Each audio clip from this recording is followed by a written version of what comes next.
If you've been confused about the Occupy Wall Street movement, so have I, so have a lot of other people. It reminds me of being snake bit, seeing all of these protests across the United States and other world capitals against the world economic financial condition. Well, it certainly reminds you of how do we fix our problems?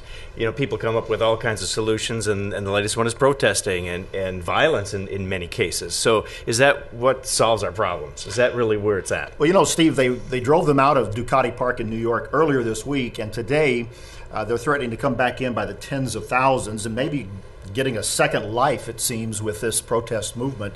And again, there's even confusion about the goals that they have and what they actually want to do. Some want to bring down the whole economic system, and the it's whole kind of interesting system of capitalism. Some of the goals, are they good? Yeah, some of the things I've heard, yeah. Is the man system working in some ways? There are problems. But other ways, there are problems. And we know this has come now 3 years after the near collapse of Wall Street and the entire American and world financial system that has been tried to be put back on track, and yet there's been recessions that's kept it from really operating and coming to back with all engines operating.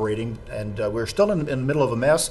And that seems to be fueling this. This seems to be a symptom of larger problems. Oh, boy, is it ever. Absolutely. It reminds me of the story you told in a Beyond Today program recently that we did of the canary in the coal mine that starts to sing when the gases get a little bit too high. This is a symptom of something bigger that just won't go away. And where do you look? Are we looking to Wall Street to solve our problems, or do you take down Wall Street so we can solve our problems? Or is there a different place that we need to look? Well, the problem is in leadership. The problem is in some workable solutions. It reminds me of a scripture in the book of Amos where the prophet Amos talks about conditions at the time of the end. People are told there that they will flee from a lion and run into a bear. They will run into a house and put their hand against a wall and get bit by a snake. Everywhere they turn, they don't find solutions. They find bigger problems. That's right. And I think that's where we are right now.